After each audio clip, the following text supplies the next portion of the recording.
Good evening, welcome back to the last tackle here on the Sportsman Rugby League. As ever, loads to go through, and alongside me to go through it, Kevin Brown and Kyle Amor. Gents, we've officially hit the halfway point of the regular season, the regular Betfred Super League season. I looked at the league table this morning. Hull KR, I expected them to be up there. Wigan, you expect it to be up there. And then after that, it's interesting, Kev. There's some surprises in there.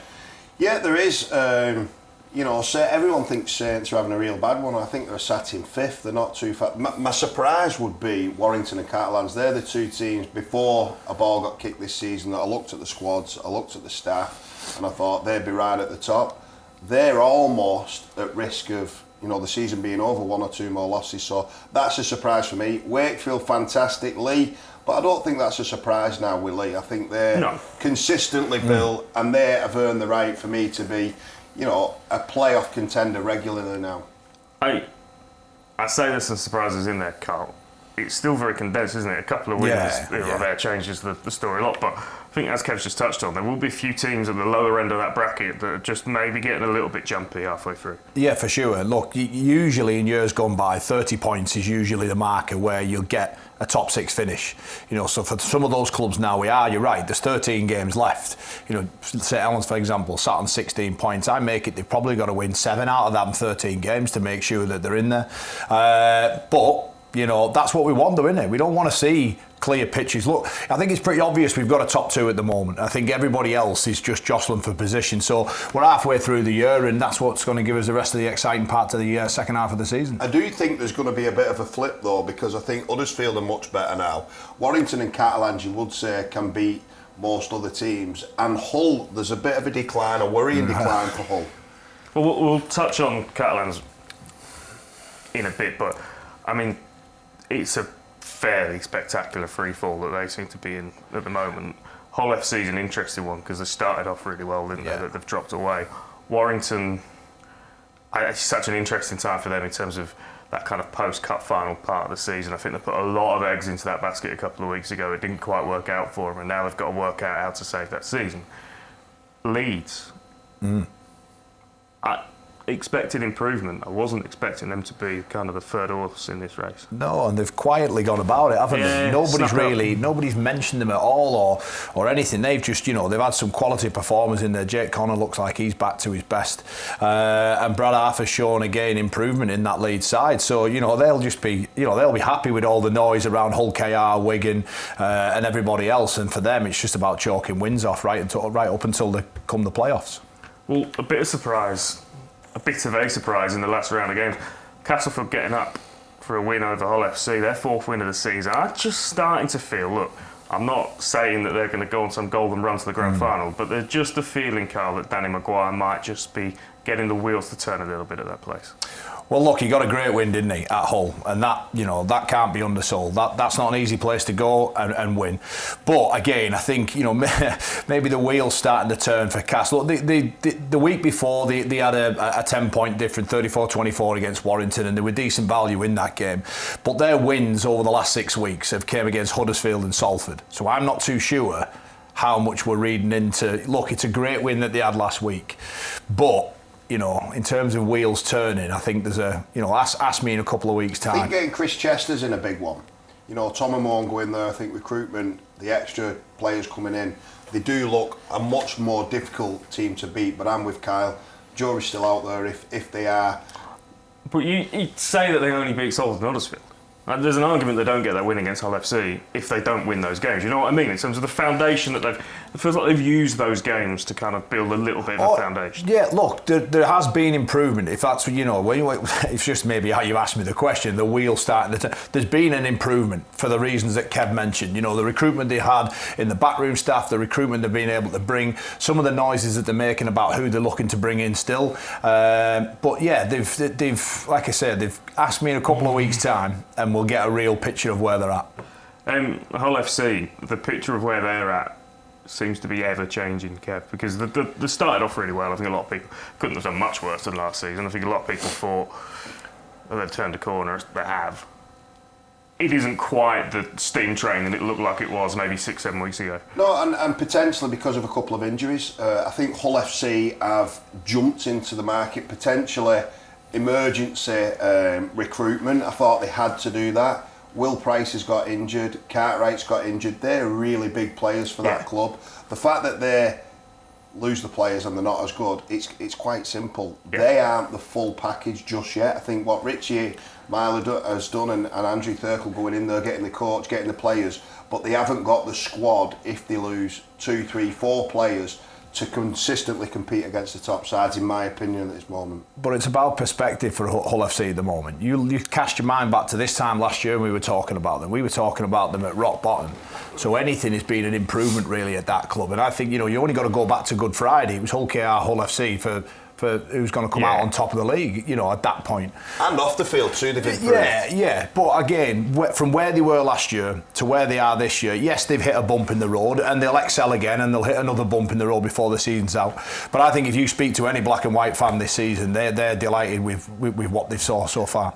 That perception thing as well, I don't know if it's from the outside looking in, but when your nearest and dearest neighbours are doing what they're doing as well, probably feels like they're maybe a step behind. Do you know what I mean? Maybe we're just looking at Hull FC and going, well, they are, aren't they? Let's be honest. They were a couple of steps behind last year, though. I think they're closing the gap. Yeah. But let's have it right. Hull KR are going that way at an extreme rate of knots. No, my point is that the improvement that Hull FC have made, we're probably understating it a little bit because everyone's looking at Hull KR. Yeah, 100%. Yeah. We're talking to Hull KR, we'll move on to Friday night and mental game. No cup final hangover from Hull Kingston Rovers. Catalans a shamble. Just Ben Garcia bringing it back 25 years. The main takeaway from a Hull KR perspective is they managed to do what a lot of clubs don't manage to do, which is stay on track after probably a week on the booze after winning the Challenge Cup, get 2 points in the bag and just kind of now they can reset and go, right, part 2 of the season, take us to the playoffs. Well, yeah, but I actually think that the biggest test probably coming this Thursday. I think that game looked after itself, Kev. They had all the fans in there. It was a real homecoming, a real celebration. It kind of looked after itself. Now, nobody saw what Catalan were going to dish up. Nobody saw that. We expected a much tighter game. But I actually think now Wembley's over, now the celebrations are over, if there's one place to go that brings you right back down to earth, it's probably the jungle, isn't it? I agree. I think what Willie Peters has brought in, he just makes every game a big game. I think he's made no doubt and no mistake about his team selection before the cup final. They battered St Helens. They fought with everything at Wembley, and then you could sort of forgive him to go, well, I'll rest a few. But he didn't. He went full strength against Catalans, blew them away.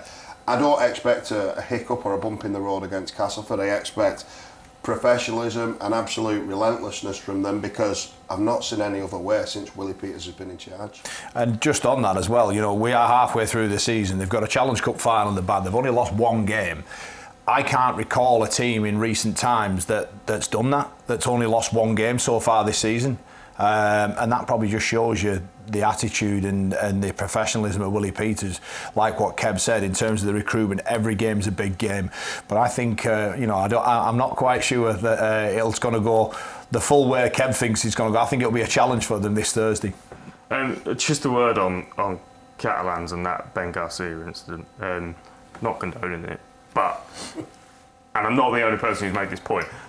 It just stunk of frustration, didn't it, Carl? That was a man who's given a lot to that club over the years and been part of some successful times and has done a lot of service. And I don't think I think certain players at Catalans look like they've down tools. I don't think he's one of them. No. And I think it just spilled out in the wrong way. Yeah, it did. Obviously, look, there was a little bit in the build-up before that with him and Minchella, and, he's obviously clearly cut a figure of frustration there, hasn't he? He knows that the club are in an absolute hole at the minute in terms of what they're doing on the field.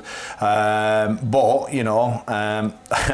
actually enjoyed it, me. I thought it was refreshing to see it, I thought, he looked like at least he showed he cared. I think if there was another 16 players in and around him with that desire, maybe not obviously spilling over into a big punch-up. Sure game. But, I think it showed that he actually cared about what he's doing. And it meant something to him. And I question how much it means that much to the rest of his teammates. I think it's pure frustration, though, into the fact that he's so at the end of his emotions where he feels like he just has to start. No one throws punches anymore. The fact that he threw sort of unprovoked, there was a little push, but sort of unprovoked for a king gate.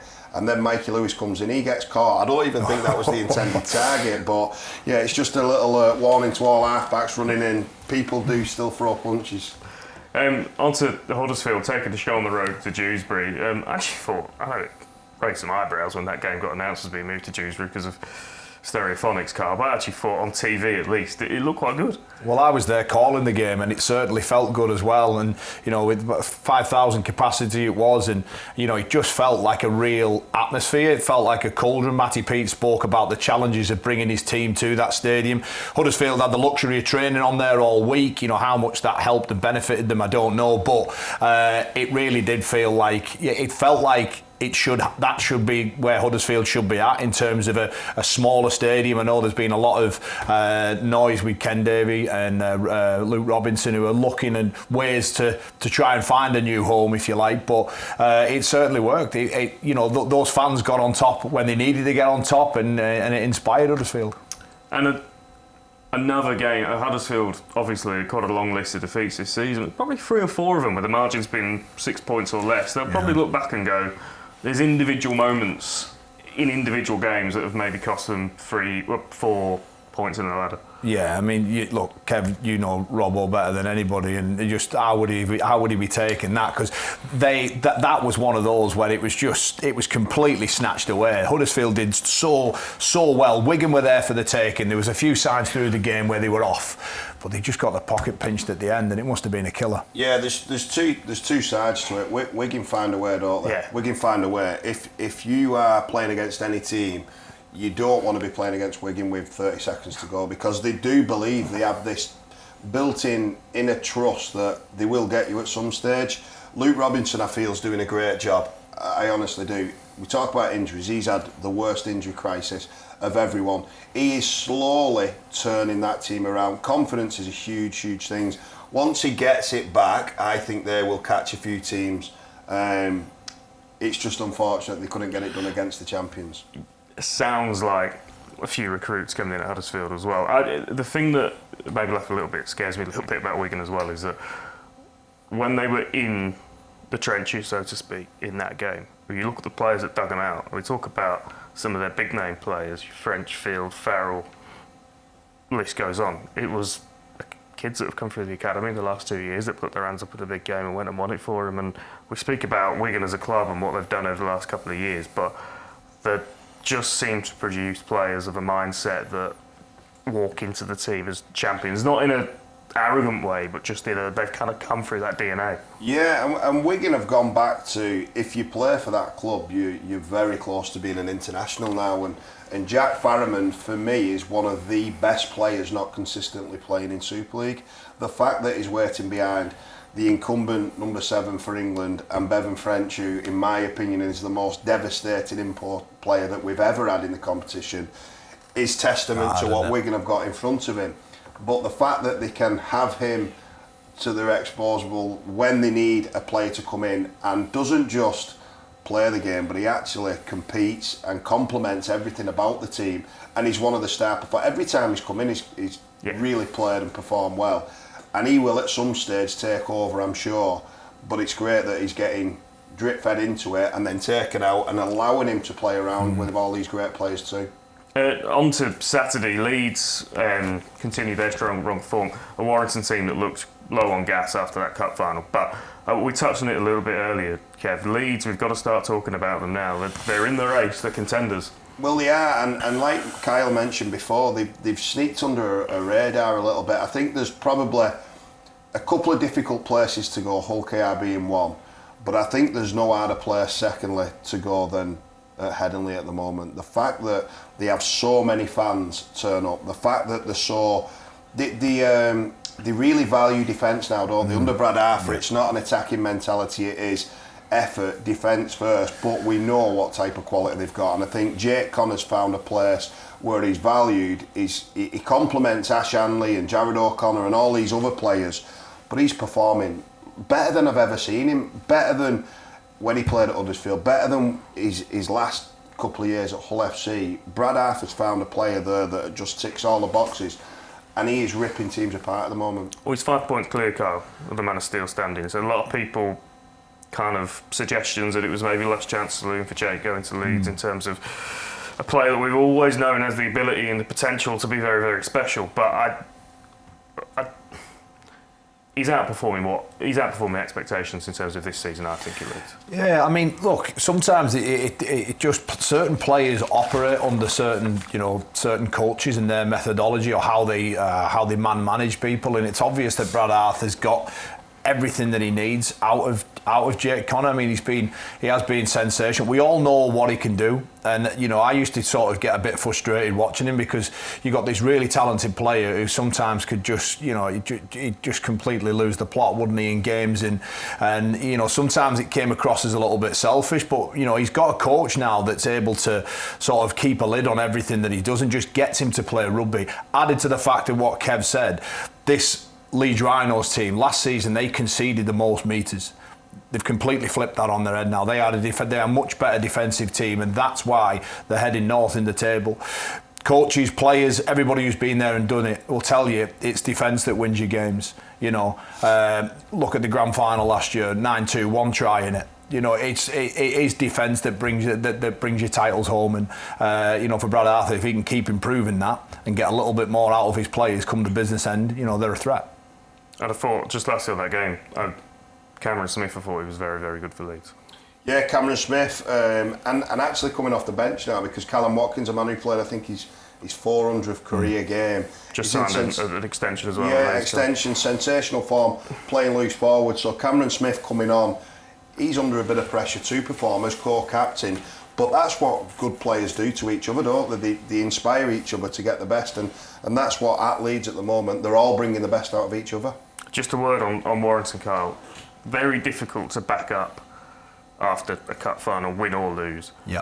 The nature of the defeat and the effort and the work they obviously put into getting people back for that cup final just looked like it had taken its toll.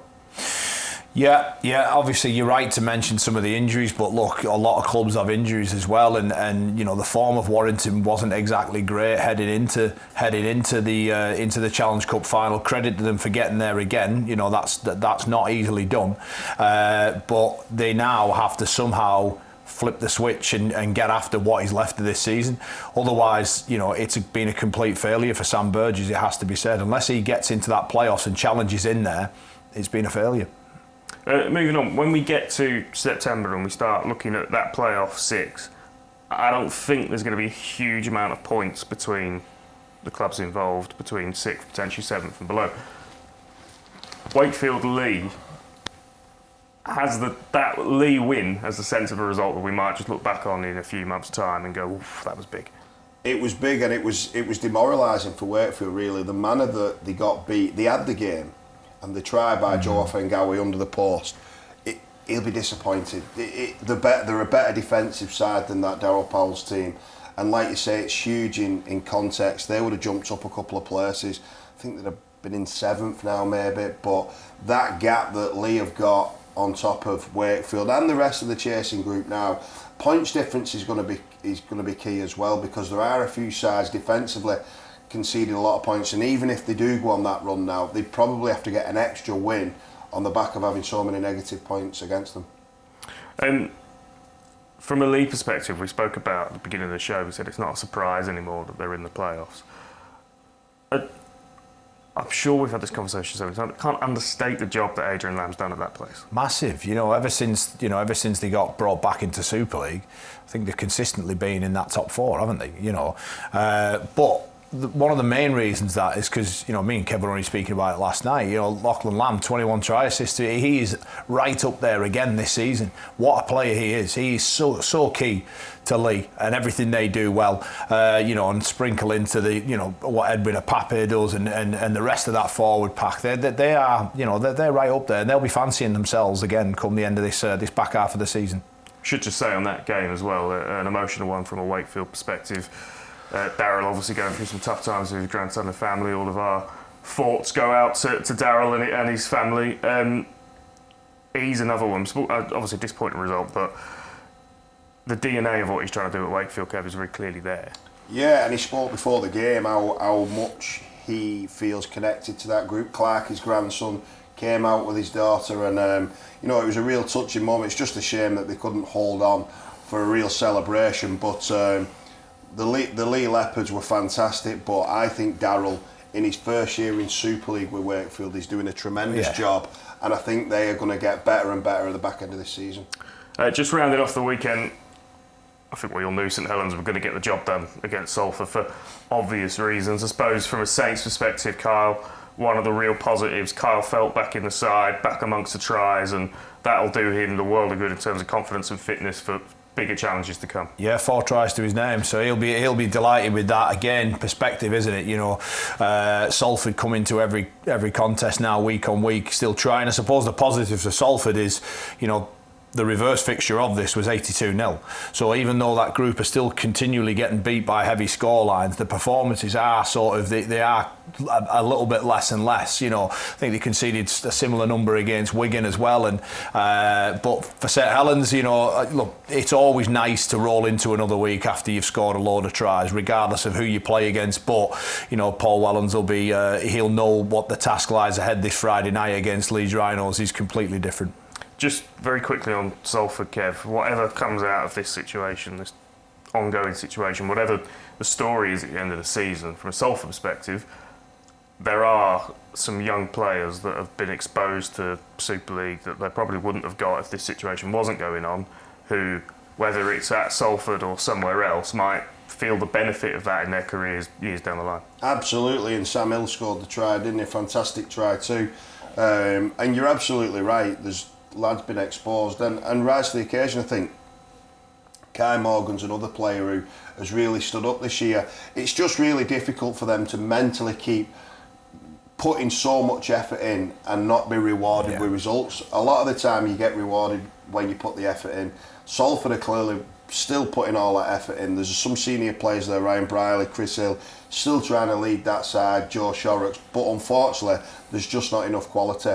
I really do hope for the fans, the club, the players, that there is some good news at the back end of this week. We're all hearing some noises that good news will be coming, and I'm sure it'll be the full game will be welcomed when and if it does happen. Right, before we move on to this weekend's action, we crowned our final Challenge Cup winner of the season at the weekend. Halifax Panthers winning in the Betfred Wheelchair Challenge Cup final against the London Roosters. Their first Challenge Cup win in 7 years. Wigan Warriors women winning it for the first time ever a couple of weeks ago. Hull KR, their first trophy since 1985. Still think Wigan are going to, in the Men's Super League, Wigan will have something to say this season. But good, isn't it, seeing different names on trophies and talking about different clubs lifting silverware? Yeah, we're talking about Lee, we're talking about Wakefield doing well. It's great that, look, Huddersfield nearly beat the double champions from last year, or the triple champions from last year. So that's how close, that's what we want. We're a diverse sport, we've got multi-facets to the game. Different sets of fans are cheering different clubs, so it's great. I turn up to a game now not knowing who's going to win the game, and that's what you want in sport. You don't want to go to a game, you know, barring Salford, and even that's got a different spin on it. I do think Salford will pick up a win. I do think they'll catch someone at some stage, but apart from them, everyone can beat everyone in all competitions. I just think, going back to the Challenge Cup, I think the great Ian Proctor told me that it's 8 out of the last 9 Challenge Cups, there's been 8 different winners. Now, how good would it be if we could get that in Super League and look a little bit more like the NRL? Before a ball's kicked, everyone's got a real opportunity to go there and win it, rather than usual suspects. And who knows, maybe this year it could be Old KR and we could get our fifth club as a champion. For whatever the reasons are, the fact that there's only ever been 4 winners of the Super League is an issue in a sense.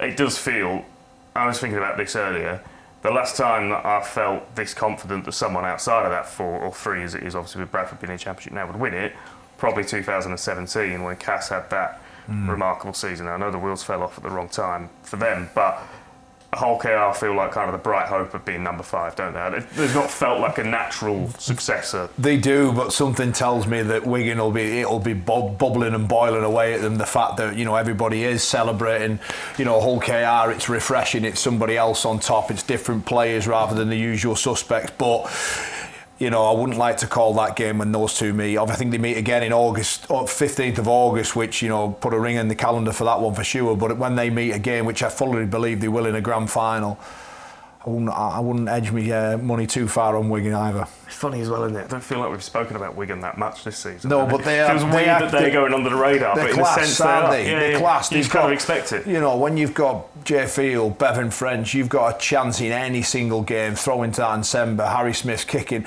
That is going to be a game for the ages when eventually it does happen. I just hope it is the grand final. But like I say, there's plenty more rugby to be played before then.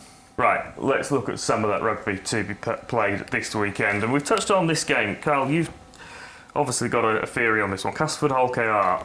Jungle's a difficult place to go. Yeah. You said that this was the bigger test for Hull KR after that cup final. Yeah. How does it play out? Yeah, I just think mentally, I think, you know, everything's then, it has all, you know, the cup, the big celebration, the first trophy in major trophy in 40 years, the players, you know, you've got to remember these are young men as well, and it's the first time they've tasted success, and sometimes it can get to your head a little bit, and you maybe, you know, all it takes at this level now is for, you know, half a dozen of the team just to think, you know, we're all right, we should come to Cass and win. When that happens, that's when you get caught.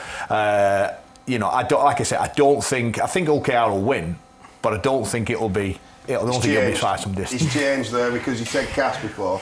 20 minutes. I've talked him round. I think OKR are just too professional. I think they're ruthless. I think Willie Peters will not allow any complacency. I think what he'll be doing as well, he'll use the fact that ex-coach Danny Maguire, ex-coach Brett Delaney, a couple of ex-players in there as well.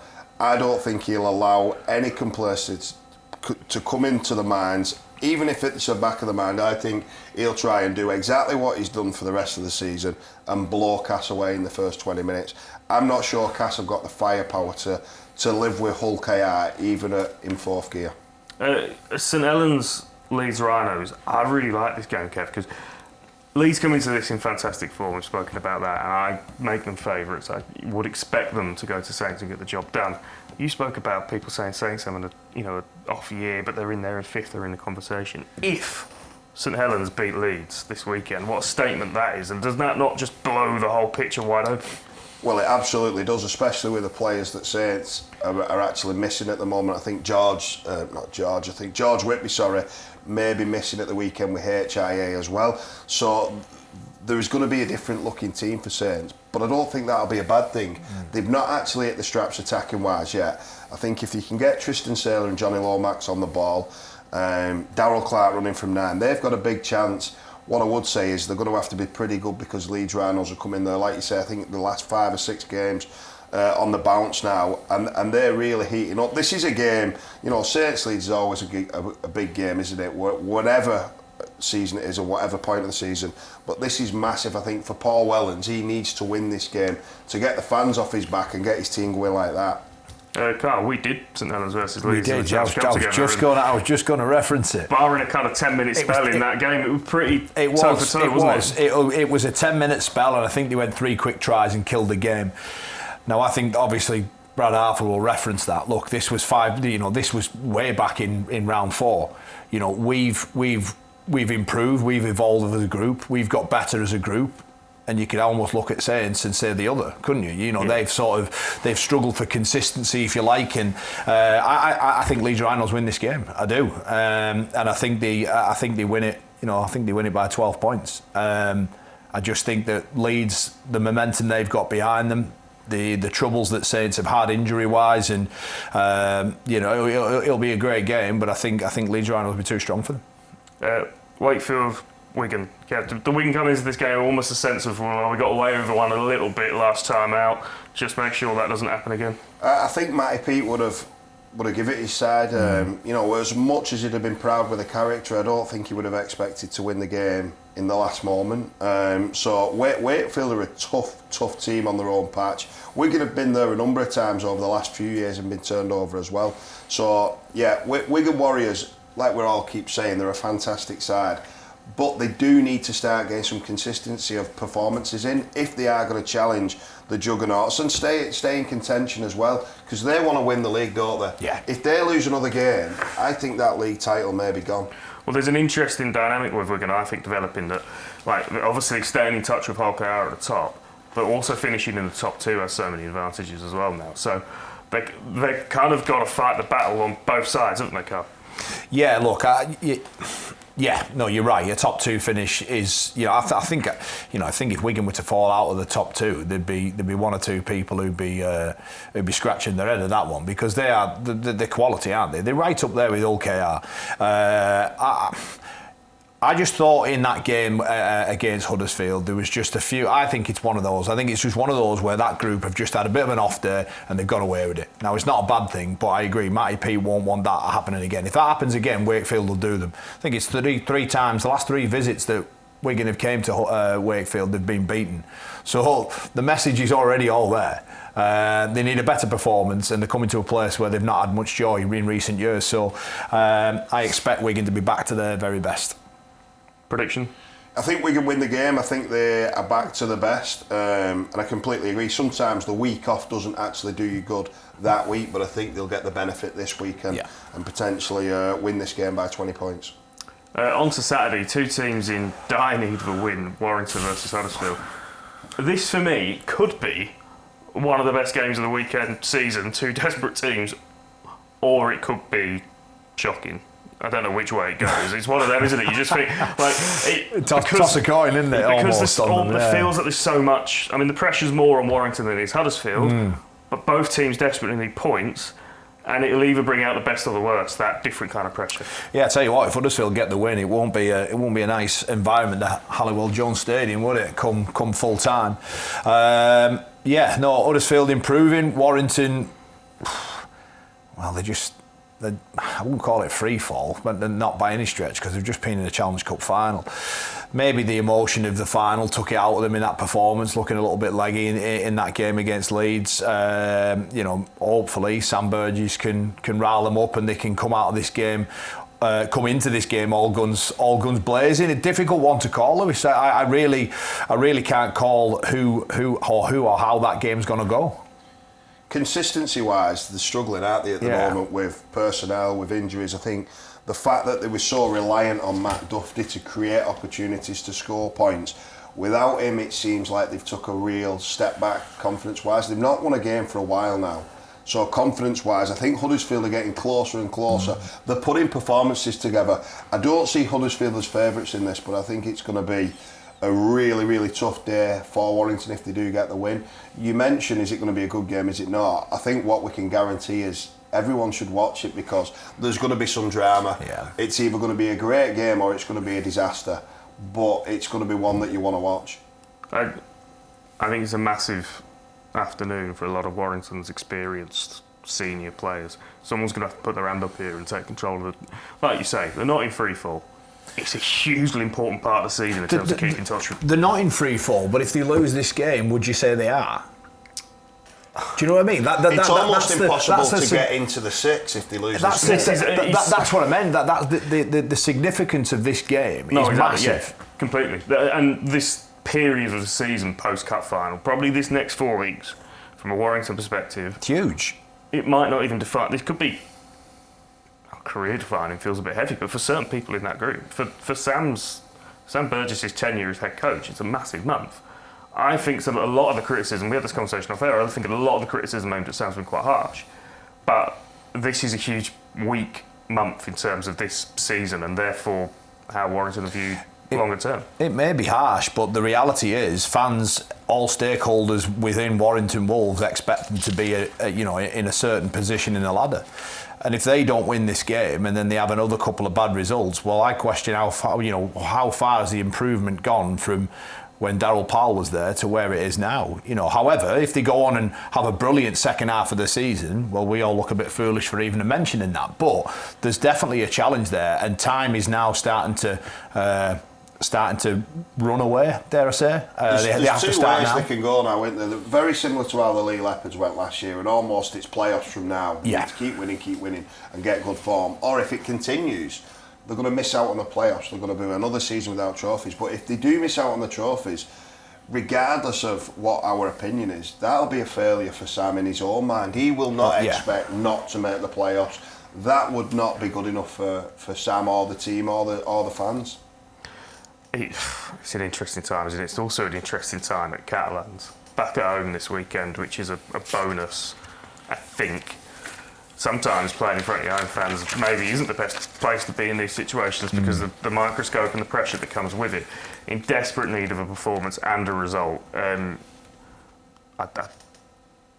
trying to make a case for it coming this weekend against Lee. It's difficult. It is difficult. It's very difficult. What I would say is Lee are taking this very, very seriously. They travelled yesterday.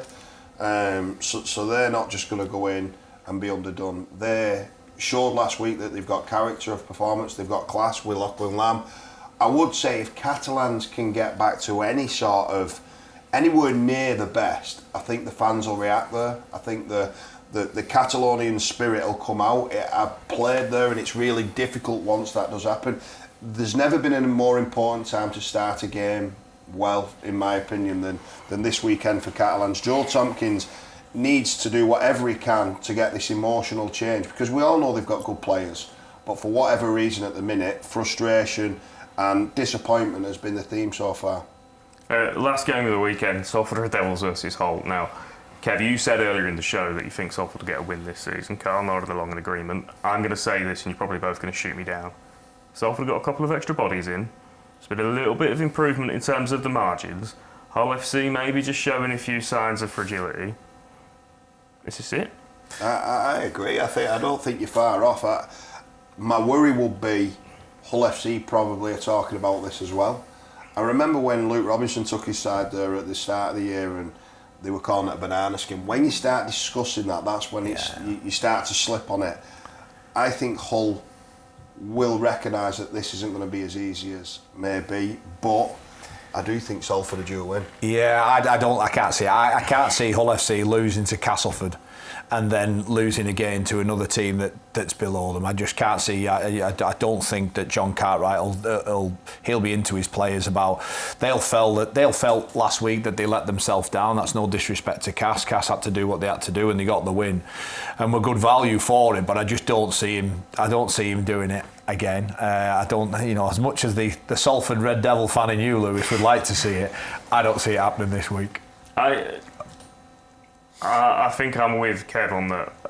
It will happen at some point this season. Someone will take it too lightly. I don't know when it comes. It's an ongoing situation. What I would say is fair play to the squad and fair play to Paul Rowley, because there's definitely no appetite lost in terms of energy and aggression. I think they go after every team. Saints knew they were in a game. I think they missed 3 players. So Hull will be, they'll feel some pain regardless. Interesting times, obviously, at Salford. HMRC deadlines, supposedly 10 days, 2 weeks. I'm only going off stuff that I've read here. Supposedly, if the money does turn up, 7 players on standby to come straight in. Don't know who those players are, but probably win it, won't we? Look, I know Kev's quite an optimistic bloke, but I'm sick of him. I'm sick of hearing that it may be. I think it's an insult towards the fans and everything who's connected with Salford. How about just release something once it's actually been rubber stamped that it's happening? Other than that, it's just noise. And I think the players and Paul Rowley could do without it until it's right. This is something that's actually concrete. But for me, just keep celebrating the effort that those lads are putting in at the moment. Right, gents, I feel like we've covered quite a lot in that half hour or so. Thank you for coming in. It's a really interesting week of games. We say every week. It wouldn't be a very good show if we didn't. But genuinely, this week I do think there's a menu of 6 really, really good games. So we'll see what happens. But it's a funny turning point in the season, isn't it, when you get to this stage and you're kind of on the downward slope in terms of games left. That playoff picture starts to become a little bit clearer. You start doing the maths, working out who needs what. Yeah. And I'm up for it. I think it'll be a good second half of the season. Yeah, definitely. I think there's some coaches are under pressure. Some are not feeling the pressure. Others are just on the ride. But as fans and neutrals of the game, well, you're obviously a Salford fan, but as neutrals, me and Kyle are, we're just loving the fact that we turn up to any game and anyone can win. the stories continue to be getting written, don't they? You know, there's going to be more casualties along the way, bumps in the roads for players and teams form, and you know, some teams are going to come out from nowhere, and it just makes it so exciting. It's the reason we love the game, and yeah, can't wait for a cracking second half of the season, Lewis. Well, gents, thanks for coming in. Thank you for tuning in. Keep your eyes peeled. We should have confirmation of our next live game here on The Sportsman very shortly. And of course, we'll be back next week, same time, same place for the last tackle.